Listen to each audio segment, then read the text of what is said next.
এ বদনা তুই উঠে আয় আমার কাছে। মনে কর অনেক কথা তোর মনের মধ্যে চাপা আছে, কিন্তু কাকু কবার পারিসনি। আজকে তোর সেই সুযোগ আছে কর, সেটা তোর যা যা মনে হয় সব কব। আয় উঠে আয়। আমার বাপ যেদিন মারা যায়, বাপের মৃতদেহ সামনে থুয়ে সগলিক আমি কষন।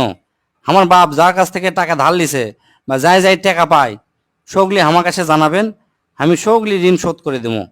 এই কথা শোনার সাথে সাথে আমার বোন হাত ঝাঁকি দিয়ে কলো, ভাই তুই শোধ করবো কেঙ্গা করে? তুই তো আজ 5 বছর ধরে চাকরি নাই, বেকার থাকে এতগুলা টাকা তুই কেঙ্গা করে শোধ করবো? বুনক আমি আস্তে আস্তে অভয় দিয়ে কোনো চিন্তা করিস না বোন, বাপের সব ঋণ আমি শোধ করে দেবো, 1 টাকাও ব্যাংকে থমো না। পরের দিন সকালে ঘুমোর থেকে উঠতে না উঠতেই দরজা খুলে দেখি বারান্দার 4-5 জন লোক বসে আছে, পাওনাদার।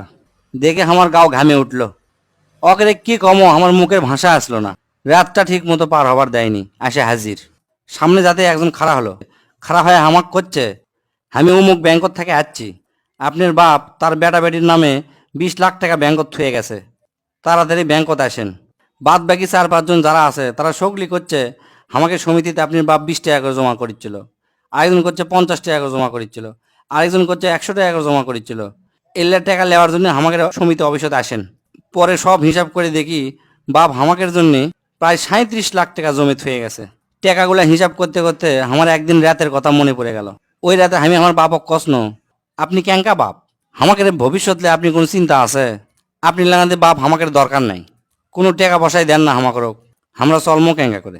বাপ তখন মুচকি হাসে কষলো, আমি আমার সাধ্য মতোই চেষ্টা করেছি, সময় হলে সব বুঝবার পারবো।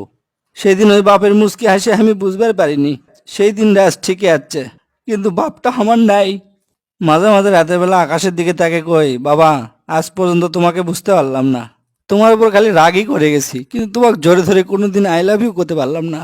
আজ বুঝিচ্ছি, কৃষক তুমি এক শার্ট পরে 3 বছর পার করিচ্ছিলা, কৃষক তুমি এক স্যান্ডেল 32 বার সেলাই করিচ্ছিলা, তোমার কাছে ক্ষমা চাওয়ার সময়টাও দিলা না। আমাকে তুমি মাফ করে দিও আব্বা, জীবনে তোমার সাথে অনেক বেয়াদবি করছি। তার কয়দিন পর খোঁজলে দেখি আমার বাপ কারো কাছে 1 টাকাও বাকি করেনি, 1 টাকাও ঋণ করেনি, বরঞ্চ অনেক মানুষক টাকা ধার দিছে, তারা এসে দিয়ে গেছে।